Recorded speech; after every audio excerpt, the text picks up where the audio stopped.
Thank you to Squarespace for sponsoring today's video. And if you want 10% off and 14 days for free, make sure you go to squarespace.com/Incon to start your website.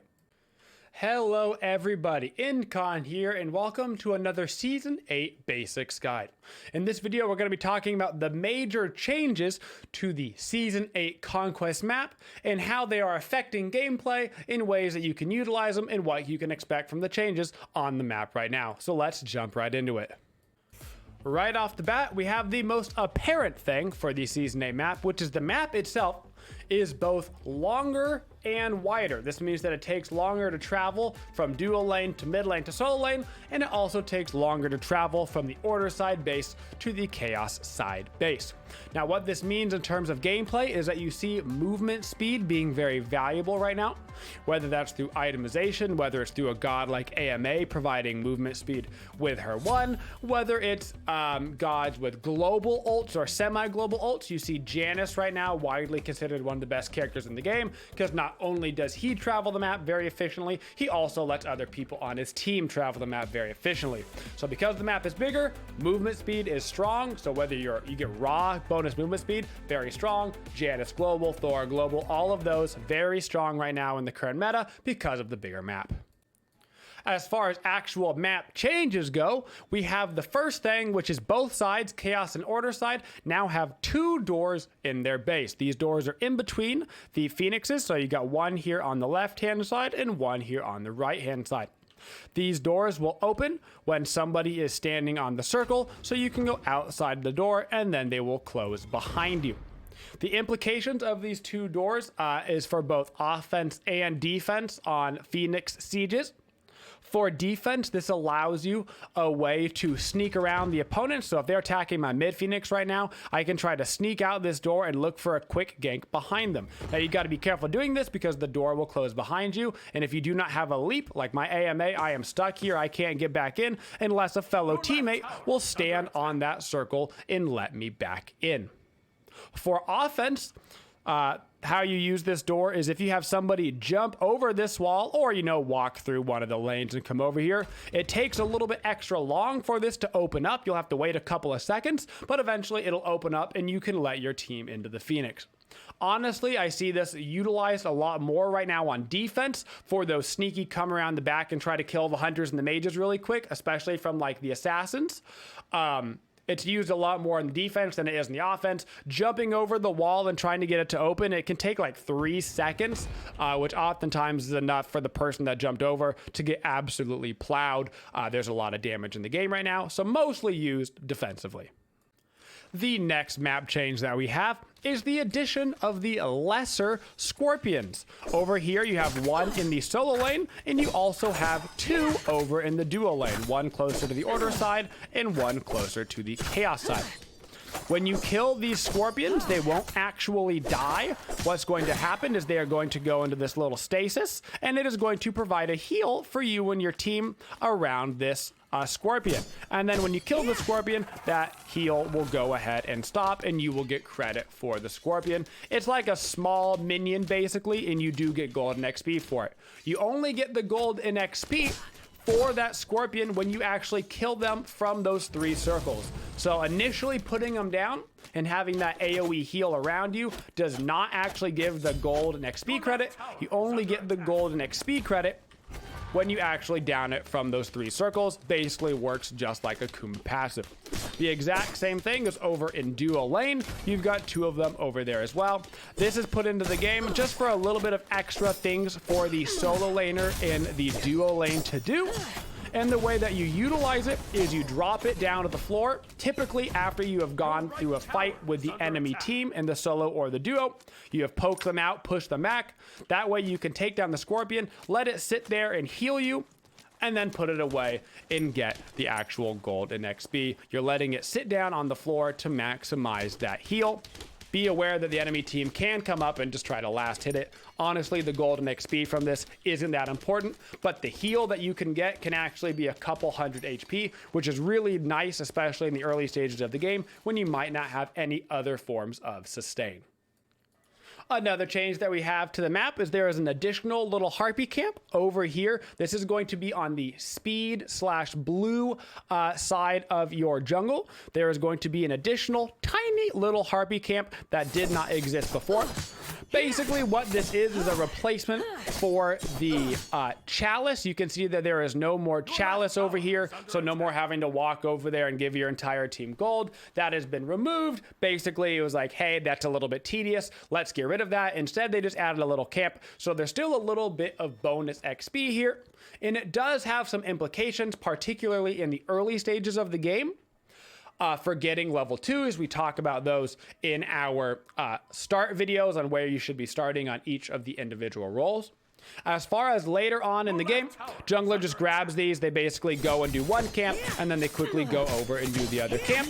For solo laners, this also means that when you were invading on blue buffs, invading back Harpies last season, now you have an extra camp that you can come over here, invade, try to put the jungler even more behind by getting yourself some bonus experience.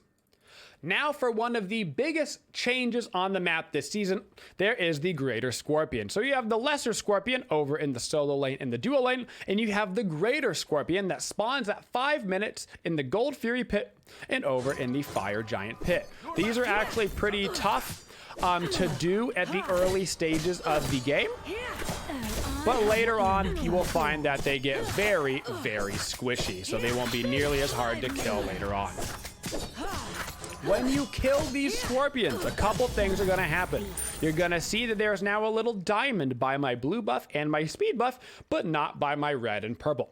So step one for these greater scorpions is they are side of the map specific. So I killed it over in the Fire Giant pit, so this is going to affect the buffs on this side of the map, meaning my speed and my blue. If I were to kill the one over at the Gold Fury, then it would affect the purple buff and the red buff. When you kill the Greater Scorpion, it is going to buff up the buffs on your side of the map. So if I go kill this blue buff now, instead of the normal 10% CDR that a blue buff would give me, it is going to give me that normal blue buff, and then it's going to give me the additional buffed up buff. This is the extra 10% cooldown reduction. So on top of the 10% cooldown I get from the regular blue, I'm going to get an additional 10%. So I get 20% cooldown now from the blue buff. The enhanced speed buff will give you an additional 10% CCR, that is crowd control reduction, when it is buffed. The red buff will give you 7% magical/physical lifesteal when it is buffed up. And the purple buff will give an additional 15% attack speed. So in order of enhanced buffs, blue and purple are the best. Purple now gives 25% attack speed when it's enhanced, and your blue buff will give you 20% cooldown plus all the other buffs that they give. Then the red buff was 7% physical and magical lifesteal. And then finally the speed buff, the least important of all the buffed buffs. So two more things that you should know about these scorpions is one, the big buffs spawn 30 seconds after slaying these scorpions.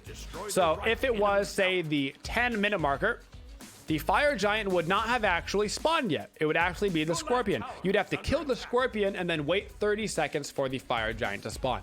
Most of the time, the Scorpion over here will already be killed by that point, so for the Fire, it's not quite as relevant. But for the Gold Fury, it almost is always relevant. So if you wanted to quickly rush down and burn like a 7-minute Gold Fury, you have to make sure that the Scorpion is already dead, because otherwise you're going to have to go over there, kill the Scorpion, and then wait 30 seconds for that Gold Fury to spawn. The other thing that you should know about these scorpions is that they are a dynamic spawning camp, which is really cool. It's the first in Smite. So they originally spawn in the Gold Fury pit and the Fire Giant pit. And after you kill them, they then randomly spawn in one of two spots, basically. So what's going to happen is it's going to randomly spawn in a spot on either the Order or Chaos side of the map. So after we killed it on the Fire Giant side, it respawned over here, and now the Greater Scorpion is actually on the Chaos side of the map. After it chooses a side once, it goes back and forth, spawning on one side and then the other. This spawn point that it has is going to be different on the Fire side and the Gold side. So on the Fire side, it will spawn right here, and it can also spawn right over here. If you kill the Scorpion on the Fire side, then it spawns again on the fire side. This is never going to hop corners on the map. On the other side of the map, if you kill the one by the Gold Fury, it will spawn in one of the 2 locations over by the duo lane, which is going to be right over here on the Chaos and Order side of the map. So once you kill it once, it'll spawn in one of these 2 locations, and then it'll go back and forth between them. Once again, reminder, if you kill the Scorpion on this side of the map, it does the buffs for this left-hand side. If you kill it on the right-hand side, it does the buff on the right-hand side. Now, one thing people get confused on, it will always buff your personal buffs. So if I were to go to the enemy side like I was over there by the Fire Giant, and if I killed the Scorpion that spawned on their side of the map, it does not buff up their buffs. It buffs up mine. So even if I do this Scorpion over here, it is going to buff up my speed in my blue. So never be worried that you're going to accidentally buff the enemy's buffs. You're going to buff your own. On top of that, it should also be noted, you can steal the enemy's enhanced buffs and you will get the enhanced buff. So if the Achilles bot were to run over here and take my speed buff, that would be very rude, but he could get that enhanced speed buff and he would get the additional 10% CCR. So you get the buffed enhanced buffs on your side of the map, but whoever actually kills that enhanced buff is the person that will get it. Finally, one last thing that should be noted about buffs, guys, is how it works when you have the enhanced buff and then you pick up a regular buff or vice versa. So if I have this enhanced buff right now, you can see it's actually 2 individual buffs on my character. So I've got the regular jungle speed buff, and then I've got the enhanced jungle speed buff.